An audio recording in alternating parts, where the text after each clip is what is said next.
Why are the alleged adults in the room that run our country some of the most petulant acting people you ever want to meet? Think about it. As Tucker Carlson pointed out Tuesday night, they're constantly talking about themselves. They're black, they're whammon, they're gay, they're transformers. Autobots, transform and roll out! They're non-binary, which means some of them don't know what the hell they are, which, I'm sorry, is friggin' weird. They're anything they can possibly claim to be in order to avoid repercussions for being completely incompetent at their jobs, which they ironically got because they fit some immutable prerequisite that has nothing to do with their position. Actually, I'm not really a woman. I'm a horse. Oh my God, you're a horse? Actually, I'm not really a horse. I'm a broom. My point here is, with all the turmoil the banks have once again put themselves in, at the expense of the American people, mind you, maybe we should stop treating them like the aforementioned petulant children our elected officials treat them as and quit the practice of bailing them out. Hey everybody, thanks for joining me one more time for another edition of the best kept secret in the conservative movement, things that need to be said. For MRC-TV, I'm Nick Kangadis. Really quick, I'd love it if all of you could head on over to Rumble, subscribe to our channel, and hit that plus button. And no matter where you watch our videos, please share, like, and don't be afraid to leave a comment. I love to read what you guys have to say, and I couldn't do what I do without all of you. Now, on with the show. We learn as children, or at least if you have halfway decent parents, you should have learned that failing at different things can actually teach you a lesson on how to succeed in the future.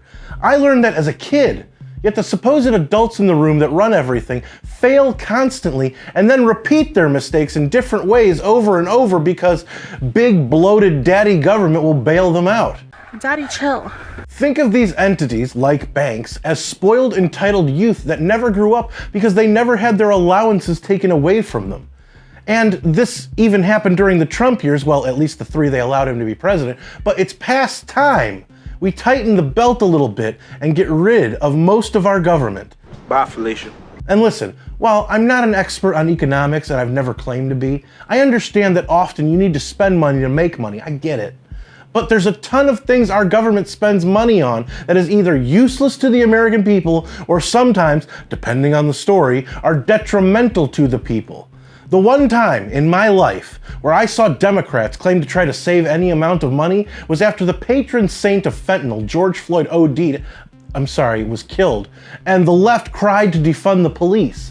So we've been talking about defunding the police. Defunding the police has to happen. We need to defund the police. Not only do we need to disinvest in police, but we need to completely dismantle the Minneapolis Police Department. Yes, I support the defund movement. And defund the police. In some necessary cases, completely dismantling those police forces. Of course, they didn't want to save that money. They just wanted it reallocated to organizations like Black Lives Matter so they could use that money to give hope to black neighborhoods.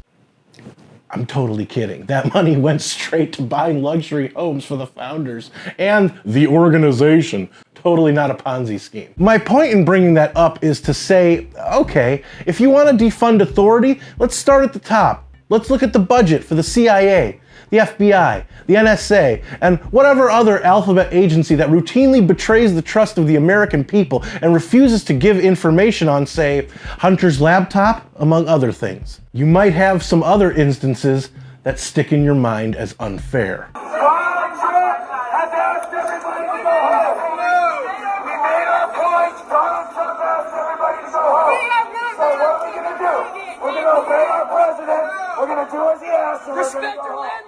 What's the old saying? Money is power. People also say that with wealth comes great power. Also, if one obtains power, the money will follow. Why do you think celebrities, after being in Hollywood for a decent amount of time, all end up sounding the same? Because they want to keep the money that their power in the form of fame has afforded them. So here's the rub. You're black? I don't care. You're gay? I don't care.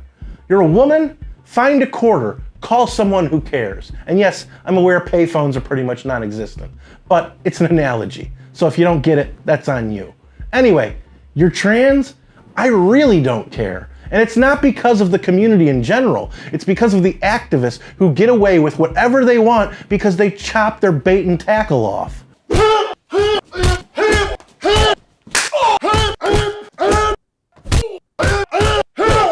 Because we, the people, got way too comfortable for too many years. In my time, from the 80s through about 2005, which were great years in the history of this country if you consider how truly good we had it, we allowed these parasites living off the rest of us to embed their viral ideology into our society to the point where people actually list their pronouns on social media. Does anyone understand how truly stupid that makes us look as a people? If there are UFOs and aliens within them, I don't blame them for not invading or introducing themselves to our world. Say, hold up, wait a minute, something ain't right. We're doing the damage to ourselves, which for most of us is involuntary.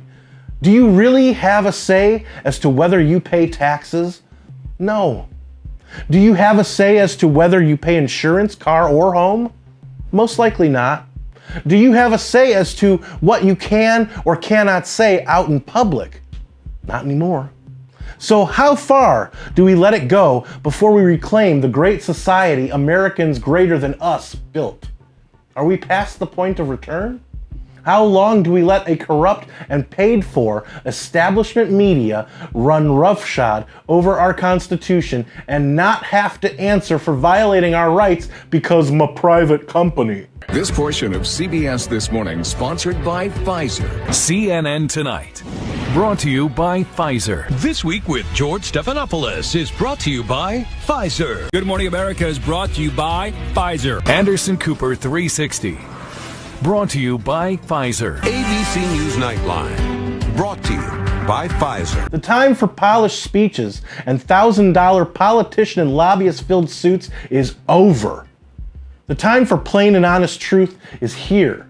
But if we remain comfortable and not allow ourselves to face that plain and honest truth, then the battle is already lost. So, am I making any sense here?